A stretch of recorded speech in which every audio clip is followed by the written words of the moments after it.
Hello, I'm Chris Williams from Read Comics That Are Bad For You, the name of my YouTube channel. Or if you're watching this on BitChute or Library, the name of my channels on those two websites is Comic Freak.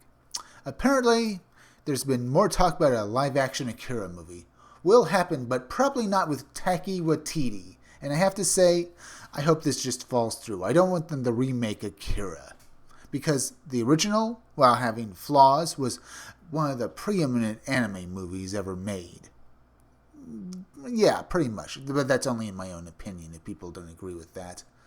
The live-action adaptation of the 1988 cult smash hit Akira has been languishing in development hell for a ridiculously long time, ever since being announced back in 2002. The new take on Akira has been passed around to see several filmmakers, with the most recent being Jojo Rabbit director Taika Waititi. However, due to Waititi tackling Thor Love and Thunder over at Marvel, that necessitated that Akira once again he delayed. Waititi has discussed the movie recently with his words, offering some hope before adding a dash of disappointment. I think eventually it will happen, I'm just not sure if I'll be doing it. As things currently stand, the Taika Waititi has said that Akira is still very much in development, but sadly, he's not sure if he'll end up being the one to bring it to the big screen. This mixed news comes from Waititi had elaborated somewhat on what caused the delay to the much anticipated live-action Akira. I've said this before and I'll say it again. Akira, the live-action version of this movie, is not much anticipated. It was an anime movie.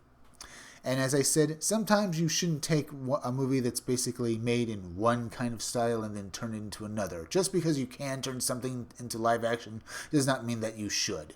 The whole thing went on hold. We had to keep on pushing the dates and encroached on the Thor dates, which were immovable. So Akira ended up shifting 2 years down the track.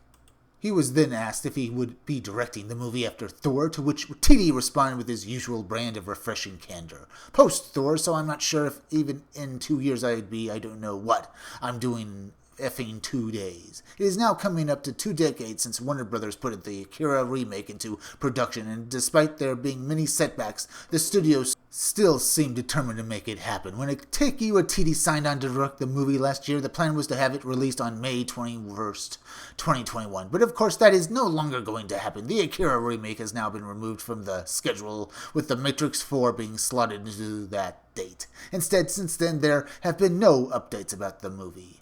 Of course there have been no updates on it. No one wants to basically be blasted by the fans saying, don't remake this movie. Do not remake this anime classic. Please do not do this. They don't want to hear that.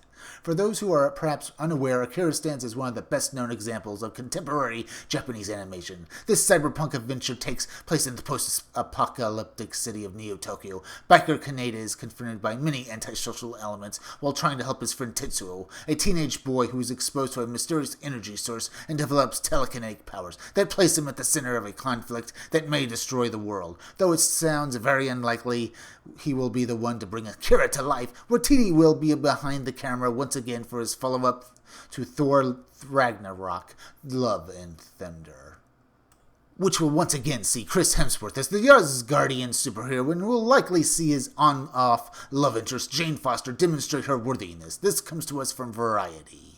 I won't go into Thor, Love, and Thunder. All I'll say is that this Akira movie looks like it's probably going to blow. I don't think any of these Hollywood types understand anime and how to do it really well. Well, except for the guy who did, Alita, Battle Angel.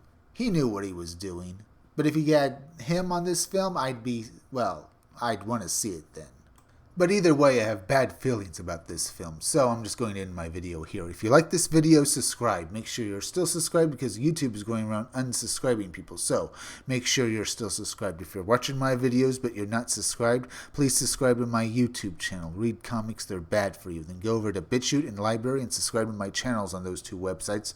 They're both named Comic Freak. Hit that bell for notifications, hit that like button, and leave some comments down below. And if you could you also please share this video, share it on Twitter, share it on Reddit, and share it on Facebook. Share it anywhere you think it'll do the most good, because YouTube is not going around promoting their own YouTube creators anymore. So please share this video. Now listen closely. It's that time of the day again. It's plug-in time.